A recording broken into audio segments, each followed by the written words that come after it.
செய்ய மாட்டேன். ரொம்ப சிம்பிளாக வந்து முடிச்சுக்கிருவேன். இப்போ வந்து இண்டக்ஷன் அடுப்பு அதுக்கப்புறம் மிக்சிலாம் ரொம்ப அழுக்காகலை. அதனால் பார்த்திங்கன்னா அதையுமே தேய்ச்சி வந்து கழுவாமல் நான் வந்து அதில் வந்து லைட்டாக வந்து டஸ்ட்டை மட்டும் தட்டி விட்டுட்டு அதில் வந்து இந்த பால் பாத்திரத்தை வச்சுக்கிறேன். நைட்டு தான் கிச்சன் ஃபுல்லாமே நல்ல சோப்பு போட்டு கழுவி வச்சதுனால பார்த்திங்கன்னா அந்தளவுக்கு வந்து ரொம்ப அழுக்காகலை.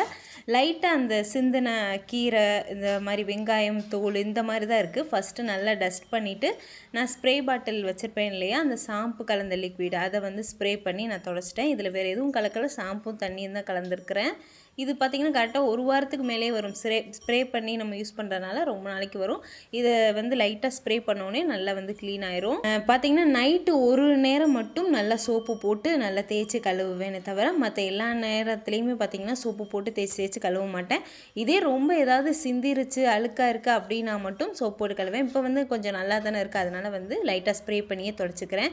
இதுக்கு வந்து நான் மைக்ரோ ஃபைபர் கிளாத்தை எதுவுமே யூஸ் பண்ணல. பழைய பனியன் கிளாத்தை தான் 2ஆக கட் பண்ணி வச்சுருக்கிறேன். ஒன்று வந்து வெட்டாக வந்து துடைக்கிறதுக்கும், ஒன்று வந்து ட்ரை கிளாத் மாதிரி யூஸ் பண்ணுறதுக்கும், ஈரத்தை ஃபஸ்ட்டு துடைக்கிறதுக்காக அதுக்கப்புறம் ட்ரையாக ஒரு தடவை துடைக்கிறதுக்காக இந்த மாதிரி 2 கிளாத் வச்சுருக்கேன். இந்த கிளாத்தை வந்து யூஸ் பண்ணுறதுனால பார்த்திங்கன்னா பழைய கிளாத்தெல்லாம் வந்து நான் இந்த மாதிரி கிச்சன்லேயே வச்சுருப்பேன். இந்த மாதிரி கிச்சனுக்கு யூஸ் பண்ணுற கைப்பிடி துணியாக துடைக்கிறதுக்கு. இதை வந்து ரொம்ப நாளைக்கு யூஸ் பண்ணாமல் ஒரு வாரத்துக்கு ஒரு தடவை நான் தூக்கி போட்டுட்டு அடுத்தடுத்த கிளாத்தை எடுத்துருவேன். இதே வந்து மைக்ரோ ஃபைபர் வாங்குகிறோம் அப்படின்னா அதை தூக்கி போட முடியாது இல்லையா, அதனால் பார்த்திங்கன்னா இந்த மாதிரி நான் வந்து யூஸ் பண்ணிக்கிட்டு இருக்கேன் துணி. இப்போ ஒரே ஒரு அடுப்பில் மட்டும்தான் அந்த சாதம் வந்து பொங்கி இந்த மாதிரி ஆயிடுச்சு. இன்னொரு அடுப்பு நல்லா க்ளீனாக இருக்குது. அதனால் இந்த சிந்திருக்கிறதுல மட்டும் லைட்டாக அந்த ஸ்ப்ரே பண்ணி லைட்டாக வந்து ஊற வச்சுக்கிறேன். வீடியோக்காகன்னு சொல்லிட்டு ரொம்ப நல்லா இருக்கிற அடுப்பை வந்து துடைக்கிற மாதிரி காமிக்கலை. இது வந்து ஓரளவுக்கு க்ளீனாக இருந்தால் போதும். இதில் நம்ம சாப்பாடு போட்டு சாப்பிட போகிறதில்ல. அதே சமயம் க்ளீனாகவும் இருக்கணுன்றனால பார்த்திங்கன்னா நைட்டு தான் க்ளீன் பண்ணுறதுனால லேசாக வந்து க்ளீன் பண்ணியிருக்கேன். இந்த க்ளீனிங் வந்து போதும்.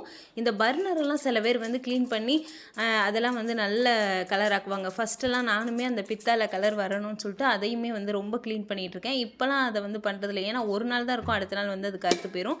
அதனால் அதெல்லாம் பண்ணுறதில்ல. அது ஊறுற டைமில் பார்த்திங்கன்னா ஏற்கனவே லைட்டாக அலசி வச்சுருந்தேன்னு சொன்னேன் இல்லையா பாத்திரம், அதை ஃபுல்லாமே எடுத்து நான் அந்தந்த இடத்துல வச்சுக்கிறேன்.